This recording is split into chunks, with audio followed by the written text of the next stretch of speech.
আরেকটা জিনিস আমি পুলিশে সবসময় বলবো, সিভিল ড্রেসে কোনো কাউকে গ্রেপ্তার করা যাবে না, ইউনিফর্মে যেতে হবে, অথবা তোমাদের ওই থাকতে হবে, কী জানি বলে, জ্যাকেট থাকতে হবে, জ্যাকেট বা ভেস্ট থাকতে হবে, ভেস্ট থাকতে হবে, মানে ওই সিভিল ড্রেসে দেয়া কাউকে তোমরা গ্রেপ্তার করতে পারবে না।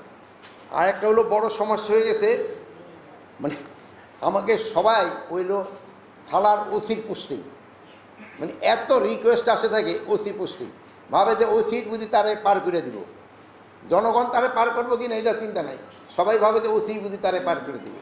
আর আমাকে সরকারি কর্মচারীদের ভিতরে একটা শুরু হয়েছে যে তারা এখনই তেল দিয়া মারা শুরু করে দিচ্ছে যে কে ভবিষ্যতে আসবে। তা আমি একটা কথা সবসময় বলি যে আপনার যে তেলটা আছে ওই তেলটা এখন রেখে দেন, আর যে বেটা এখন তেল ব্যবহার করতেছে সেই সময় তার তেল শেষ হয়ে যাব, আর আপনি সেই সময় তেল দিয়ে উঠে দেন দিয়া। আর এখন তো আমাদের তো কোনো তেলের দরকার নেই, আপনার যে সময় তেলের দরকার হবে তেল এখন রেখে দেন, ওই সময় তেল দিয়া কারে দিয়া কোথায় উঠতে হবে উঠে দেন। কিন্তু আপনাকে এখনই দেখি তেল মারা শুরু হয়ে গেছে।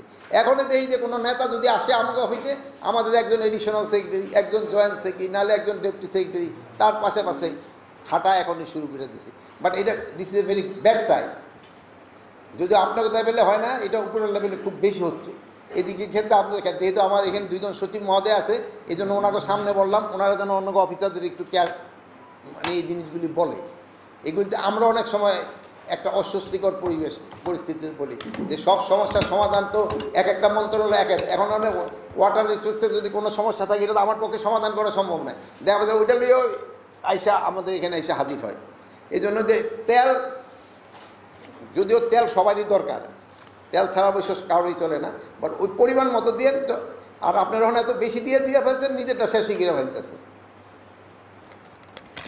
এই তেলবাজির একটু যত তাড়াতাড়ি সম্ভব আপনারা বন্ধ করবেন।